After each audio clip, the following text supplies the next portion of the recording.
Kelsen, nacido en el año 1881 y fallecido en el año 1973, es un filósofo del derecho nacido en Praga y que con posterioridad se radica en los Estados Unidos.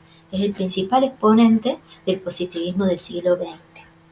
Y su obra se la puede dividir en tres etapas. Una primera etapa, que abarca los 30 primeros años de su obra, que tiene notable influencia kantiana. Una etapa de transición, que continúa con 20 años posteriores. Y la última etapa de su obra, que ya es predominantemente positivista. Kelsen emprende la tarea de elaborar una teoría depurada de toda ideología y de todo elemento de la ciencia de la naturaleza, consciente de tener un objeto regido por leyes que le son propias. Intenta probar que solo existe el derecho positivo, concebido como una serie de normas coordenadas y sistematizadas, y ajeno a cualquier actitud valorativa. Pretende dar a la teoría del derecho la objetividad y la precisión propias de toda ciencia.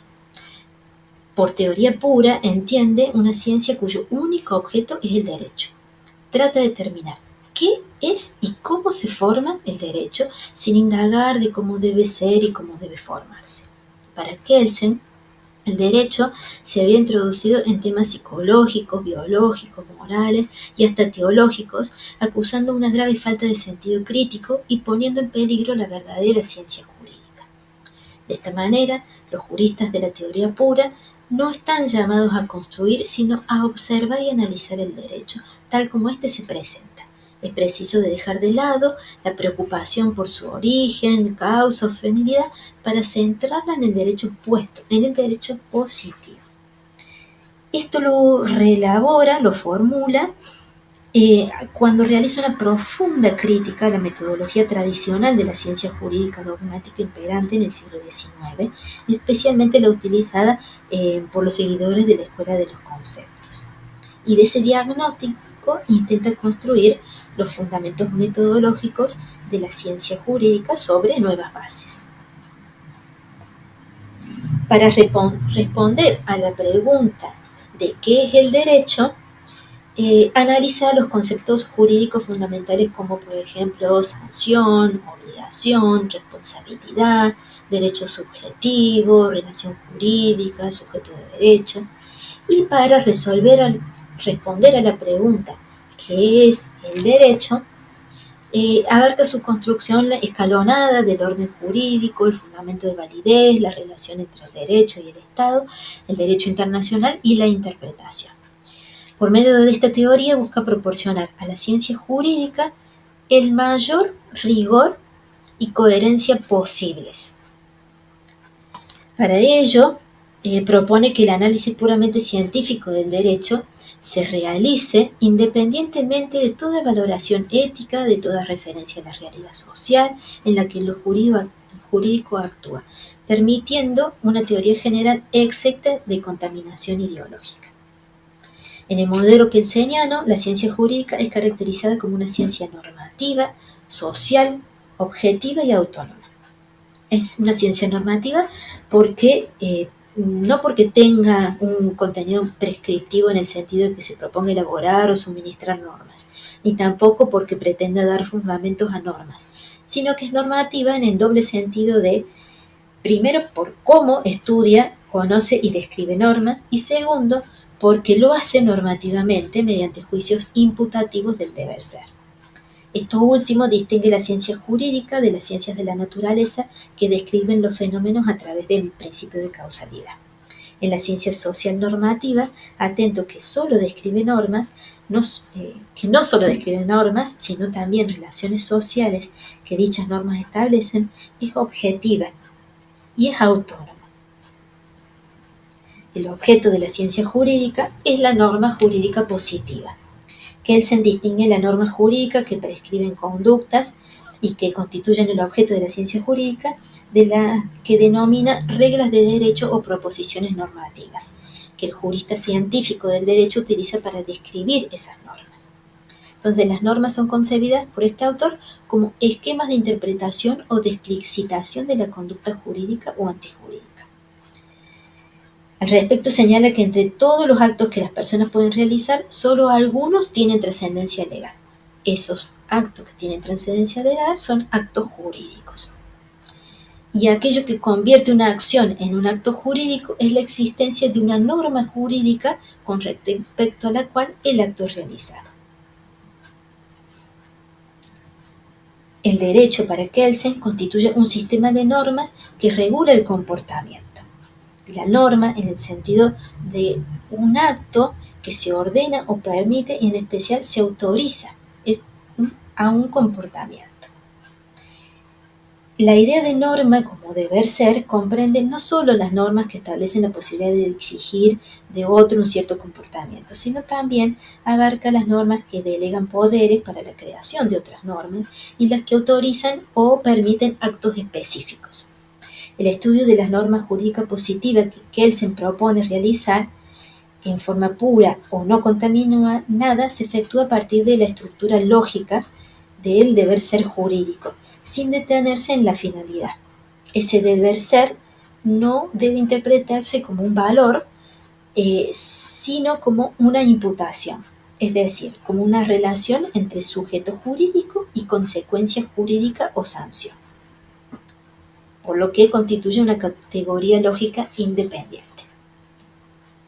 Otra nota característica de la norma jurídica en el pensamiento que él señaló es la coactividad.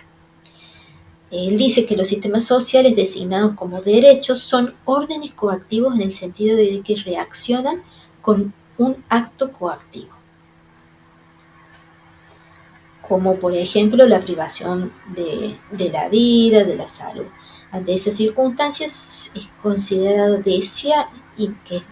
indeseable en cuanto socialmente perjudicial, se le debe infringir un mal en contra de la voluntad del que lo padece, inclusive de ser necesario, recurriendo a la fuerza física, o sea, a la coacción. Las circunstancias indeseables consisten en una conducta opuesta a la ordenada por la norma, y la norma jurídica faculta a determinado individuo para dirigir contra otro individuo un acto coactivo como sanción. Esa sanción son socialmente organizadas. Esos actos coactivos son estatuidos por el orden jurídico como sanciones, correspondiendo a la comunidad jurídica el monopolio del ejercicio de dicha coacción. El derecho constituye un sistema integrado por distintos tipos de normas coactivas escalonadas jerárquicamente.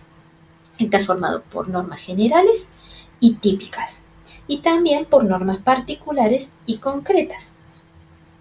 A partir de considerar al objeto derecho como un orden coactivo de la conducta humana, o sea, como un sistema de normas generales e individuales que utiliza como técnica de motivación la amenaza de quitar un bien a alguien al que las infrinja, Kelsen se aboca a la tarea de redefinir los conceptos jurídicos fundamentales, estructurándolos de modo de que cada uno sirva de base para formular el siguiente. Entonces, en su teoría pura, recontextualiza la idea de sanción, de acto ilícito, de responsabilidad, de obligación, de derecho subjetivo, de todos los conceptos que estuvimos analizando hasta hace un momento. La propuesta metodológica de Kelsen respecto a la creación y aplicación de las normas positivas, en este aspecto del principio dinámico que hablábamos también recién, habla de la noción de sistema. Este sistema va más allá en sus consecuencias de la idea de derogación y de producción escalonada de normas jurídicas para incidir en la propia legitimidad de la decisión jurídica y la autonomía de una ciencia pura del derecho. El método planteado por el positivismo kelseniano para la creación y aplicación del derecho es el método deductivo. La obligatoriedad de cada norma se fundamenta y deriva en el hecho de su encuadramiento en los límites objetivos establecidos en la norma de jerarquía superior. El primer paso en esta propuesta metodológica consiste en la determinación de la potestad legislativa del creador y aplicador de las normas. Las normas jurídicas positivas son creadas por determinados hombres autorizados para ello y por una norma superior, conforme a ello, constituyen una pirámide apoyada en su vértice. La validez que Kelsen concibe como la existencia específica de una norma jurídica va ligada a su conformidad con las normas superiores que autorizan su producción. Una norma jurídica es válida entonces cuando ha sido elaborada por un órgano y conforme a los procedimientos establecidos en las normas de grado superior. Esta estructuración jerárquica de las normas jurídicas dentro del ordenamiento presupone una norma primaria o básica. Esta primera constitución cuya validez no se deriva de conformidad con una norma de grado superior, o sea, la norma primera. Y esa norma superior es una norma hipotética fundamental que establece la facultad del poder constituyente originario de dictar la primera constitución y el deber de obediencia por parte de los miembros de dicha comunidad a los mandatos de dicha norma. Con relación a la metodología de la interpretación de Kelsen, se debe aplicar una norma jerárquicamente superior.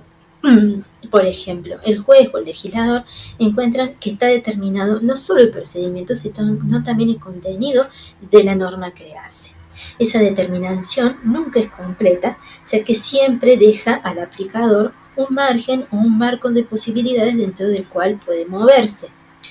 Esta indeterminación relativa de las normas puede ser intencionada o no intencionada.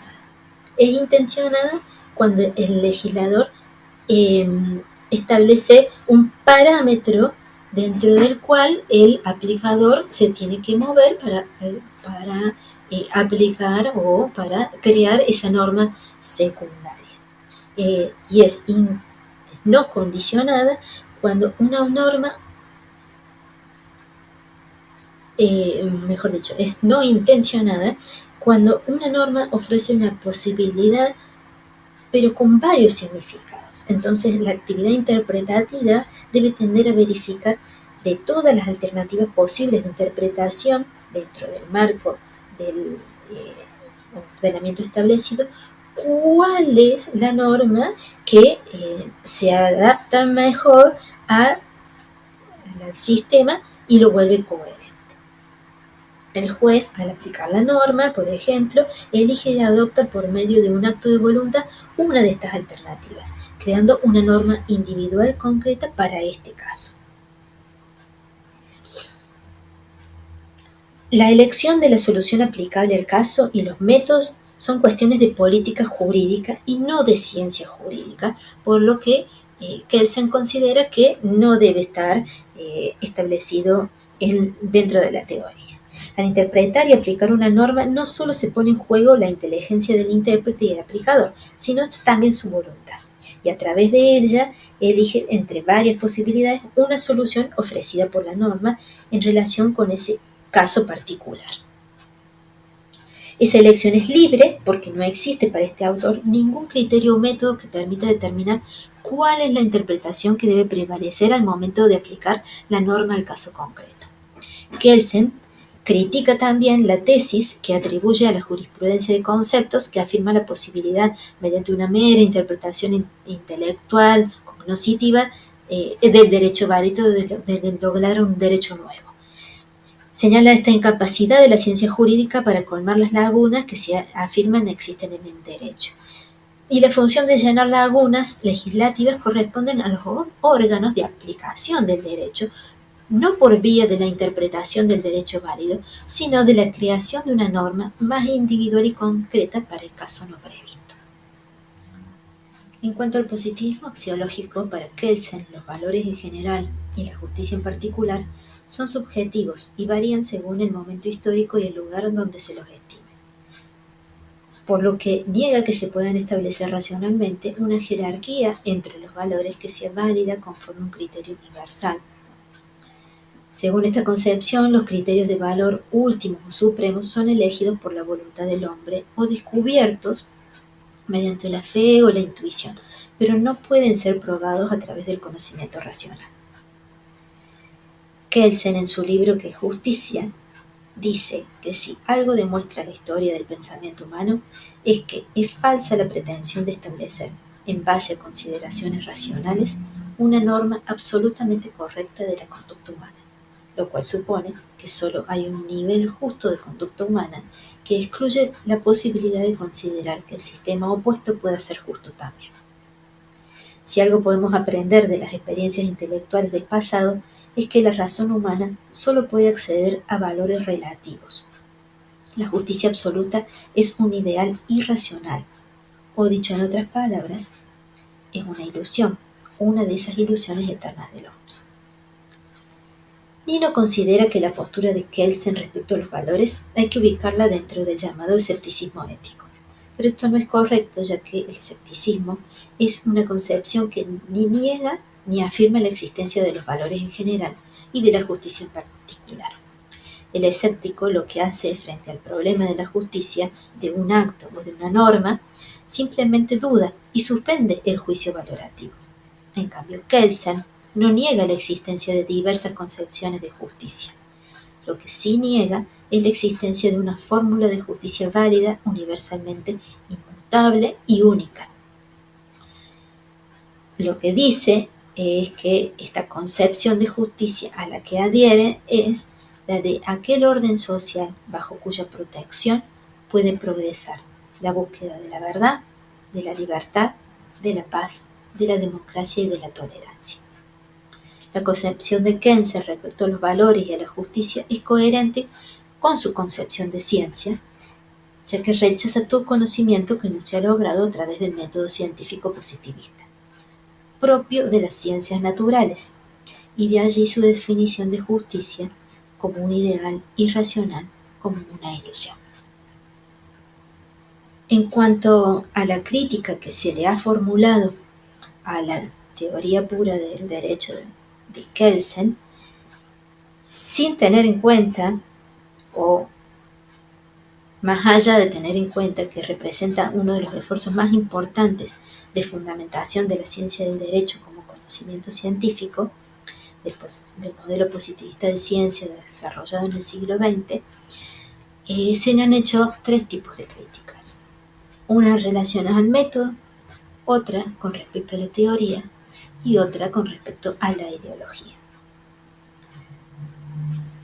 Se cuestiona el intento kelseniano de construir una ciencia jurídica axiológicamente neutral y no empírica a partir de la delimitación de su objeto como las normas jurídicas positivas válidas y de la idea de una norma fundamental básica como criterio último de validez del ordenamiento jurídico.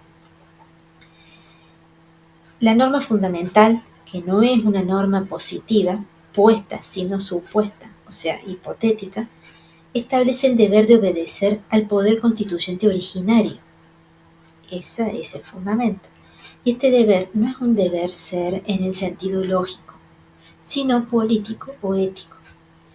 De este modo se rompe con esta pureza metodológica y la neutralidad valorativa propuesta por Kelsen, a lo que éste responde sosteniendo que la norma fundamental es un presupuesto que solo exige una aceptación hipotética y relativa, sin que ello suponga un compromiso ético o político particular respecto al contenido de dicho ordenamiento. Así planteado, el valor práctico de la ciencia jurídica sería limitado, ya que se reduciría a describir normas válidas con independencia de si éstas se cumplieran o no una función relevante. Podría darse el caso, entonces, que un científico kelseniano se dedicara a describir normas que realmente no tuvieran una practicidad jurídica. Para evitar esta objeción, Kelsen hace depender la norma fundamental del llamado principio de eficacia. Esto significa que la norma fundamental solo es supuesta si el ordenamiento jurídico creado a partir de la primera Constitución es mínimamente efectivo. De este modo, menos el vértice de la pirámide normativa, todo lo demás, la validez y efectividad se relacionan, violándose otro de los principios fundamentales propuestos para construir una ciencia jurídica autónoma, objetiva y normativa, que es la separación entre el ser y el deber ser. entre el mundo de las normas y el de los hechos. Por otra parte, se señala que el positivismo de Kelsen, al construir el derecho como un conjunto de calificaciones normativas de conducta vinculado a la formación de un poder soberano capaz de ejecutar la coacción del Estado, y al dejar fuera del análisis del jurista la correspondencia de esas normas con valores morales, por no existir un contenido jurídico necesario para la determinación de lo que es derecho y lo que no, sino el cumplimiento del procedimiento establecido para esa producción, vacía al orden jurídico de sustancia, ideales, y queda solamente a la fuerza y al arbitrio como el contenido del ordenamiento. Este tipo de análisis de su teoría es lo que ha llevado a muchos detractores a ubicarla como un justificativo de regímenes totalitarios, como por ejemplo el nazismo. Se critica también a Kelsen porque metodológicamente niega que ante una concreta situación, sea con o sin una ley, exista una respuesta única a la pregunta sobre qué jurídicamente corresponde, salvo en los casos claros y sencillos. La dificultad en encontrar desde el punto de vista correcto en la interpretación y en la aplicación del derecho no debe conducir a la renuncia de la búsqueda de la solución de las cuestiones dudosas, a una conformidad con la elaboración y enunciación de alternativas interpretativas contenidas en la norma. El jurista debe continuar más allá, siendo alguien que puede dar una respuesta a cuestiones que surgen al interpretar y aplicar preceptos del ordenamiento jurídico, que orientan al ciudadano común, al juez, en los casos o en los conflictos que se presenten en la vida efectivamente real. Una objeción más que se formula es la imposibilidad de conciliar el intento de construir una ciencia jurídica puramente descriptiva y científica con la pretensión de racionalizar la dogmática jurídica continental, cuya actividad no es puramente descriptiva, sino también prescriptiva y práctica. Entonces se señala al respecto que la búsqueda de pureza y autonomía termina convirtiendo a la ciencia jurídica en una ciencia meramente descriptiva y lógica, que se limita a proponer al derecho como un sistema de normas meramente formal, sin contenidos reales y basado en una lógica meramente deductiva. Sin embargo, la ciencia jurídica no es meramente teórica, sino que también es interpretativa. La ciencia jurídica constata e interpreta las normas que constituyen el ordenamiento por medio de proposiciones normativas, y a partir de esa interpretación es que su labor constructora y sistematizadora se inclina hacia la práctica. El fuerte de la teoría pura del derecho radica en la elaboración teórica, pero su rendimiento en el orden de la práctica es bastante escaso. Y la causa de ello es la deficiencia que se encuentra en la propia teoría, que venimos explicando en estas críticas. Se sostiene la imposibilidad de mantener en la actualidad la tesis de Kelsen, pues la ciencia y la filosofía jurídica ha avanzado adoptando nuevos supuestos incompatibles con estas propuestas kelsenianas, que sin embargo resultan difíciles de atacar desde presupuestos de la concepción positivista de ciencia, dado que es coherente con la idea de ciencia y de racionalidad propio de este modelo. Lo que sí, hoy se plantea la necesidad de un abordaje interdisciplinario del derecho a través de un pluralismo metodológico que evite cualquier reduccionismo y aislamiento en su estudio, y que permita lograr una visión de lo jurídico integrada, es decir, vinculada al hombre y su conducta, a la sociedad, a la cultura, al Estado, al poder y a los valores, e integral, que que posibilite mostrar y analizar sus múltiples aspectos y dimensiones, para dar de este modo respuestas a problemáticas y necesidades, expectativas, exigencias y desafíos de sociedades que se adentran en este tercer milenio que ya transitamos. Como ejemplo, nuestro propio Código Civil, vigente desde el año 2015, en su artículo primero establece que los casos en que este código rigen deben ser resueltos según las leyes que resulten aplicables conforme a la Constitución Nacional, los tratados de derechos humanos en los que la República sea parte. A tal efecto se tendrán en cuenta la finalidad de la norma, los usos, prácticas, costumbres son vinculantes cuando las leyes y los interesados se refieren a ellos o en situaciones no regladas legalmente, siempre que no sean contrarios a derecho. Y en cuanto a la interpretación, en su artículo segundo dice que la ley debe ser interpretada teniendo en cuenta sus palabras, sus finalidades, leyes análogas, disposiciones que surgen de tratados sobre derechos humanos, principios, valores jurídicos y de modo coherente con todo el ordenamiento. Por lo que no solo toma la teoría del derecho, sino que va más allá, haciendo eco de esas críticas que estuvimos mencionando.